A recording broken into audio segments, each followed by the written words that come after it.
All right. Hi, Charlotte. Hi, how are you doing? Great. It's so nice to have you here. I'm so excited to talk to you. Aw. Yeah.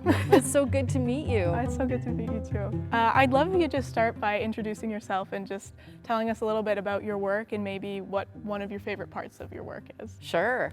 I'm Heather Redfern, and I'm the executive director at the Cultch. I've been at the Cultch for 16 years. Before that, I was working more on the touring side of things and production side of things. I was the artistic producer for Catalyst Theatre in Edmonton. And I also have worked as a kind of advocate at the Alliance for Arts and Culture in Vancouver. So I've done a few different things. Before that, I was a set and costume designer. So yeah, quite a few different things over the last 40 years or so. So yeah. On that note, what do you think sets Canadian theatre apart from the international stage?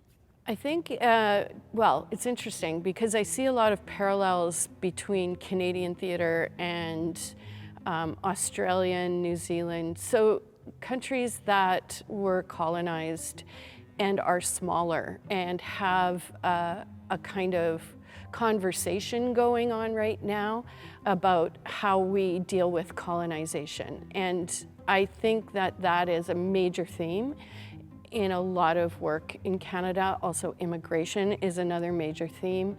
I think theatre is very much used as a tool for conversation and for ideas in Canada as opposed to just being about entertainment. You're a curator and you curate an awesome season every year. I do. And you do international shows and local shows. How do you go about that process?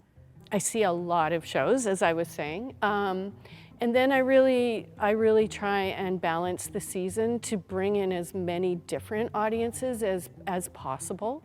So I want to make sure there's representation for the audience. So that each kind of group will have something that will appeal to them. So, you know, people will ask me like, what is the Cultch? What is that audience? Who are those people? And the way I see it is there's a different audience for everything that we do. So there's a lot of audiences, not just one. I think that's it. It's really finding the diversity of voices. And also, like with international work especially, what can bringing that company do for the local arts community as well? What do we have to learn from those touring companies? And how can they help us move our practice forward? I've heard you call yourself an East Vancouver superfan, and I just wanted to know if you could tell me a little bit more about East Vancouver and the culture there and how that is integrated into the Cultch. Oh, for sure. I grew up in East Vancouver. I born and raised kind of thing. Actually, no, I was born in Quebec. Okay. I was born in Quebec. My dad was in the Air Force and he was posted in northern Quebec, and that's where I was born. But I was raised in Vancouver, and there's a particular culture there. There's a kind of pride. It's always been a very working class neighborhood. It's always been where immigrants landed when they came to Vancouver and had their first homes and brought their communities. So it has always been a very special place. It prides itself on its independence of thought, of cuisine, of ideas, sharing kind of, yeah, it's a kind of cultural clash place, but in a really good way. So as the executive director of the Cultch, how does creativity and innovation manifest itself in your role? Oh, that's so interesting. Well, I've always said that all of the work and all of the jobs in theater and performance are creative roles. I am a bit of a spreadsheet nerd. And I find making something work in a spreadsheet particularly satisfying, just in the same way that making something work on the stage was particularly satisfying when I was working as a designer.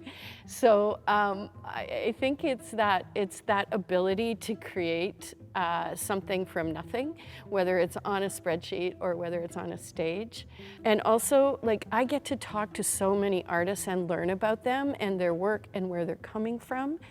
And when I'm, you know, in the building and sitting at my desk and working at a computer, it's those conversations and those stories that just fire the imagination and the passion, and I really become quite driven to make things work because they should and they need to happen.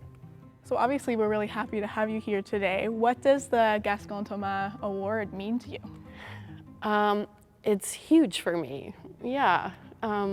This is where I came from, you know, this school. Yeah. And to be recognized for a contribution to the thing that I trained to do, even if it's in a very different way than what I was trained for here, it is huge. It's, you know, it's your life's work, and for someone to say, hey, you did a good job, way to go, or you're doing a good job, way to go, that feels awesome. And you know, this place gave me so much. To know that I maybe gave something back is pretty cool.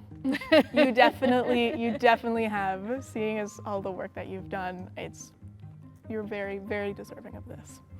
How did your time at NTS prepare you for your career? Well, you've done this program. It is not easy.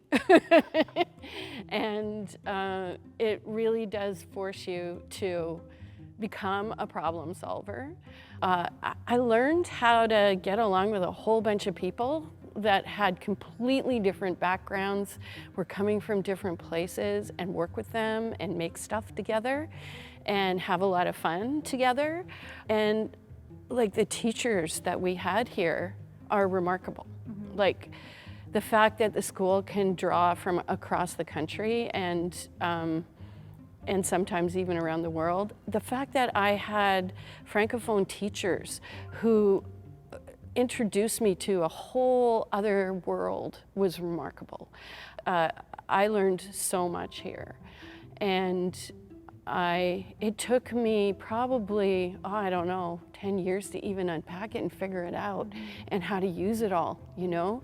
It was like my suitcases were stuffed when I left school, and I had to slowly figure out what to do with all of the amazing skills and information and tools that I'd been given. I'm gonna put you on the spot here, but do you have any specific kind of memories or moments that, I mean, either a fun one or I learned this and I took this with me throughout my whole career from your time here?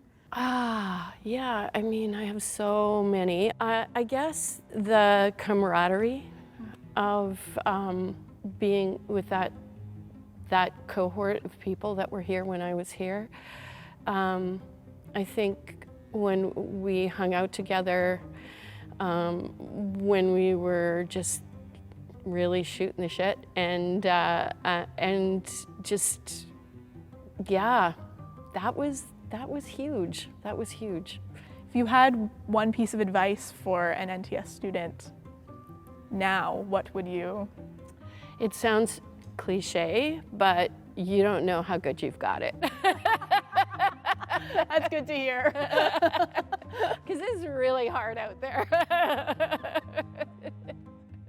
Thank you for meeting with me this morning. Oh, it's so good to meet you, Charlotte.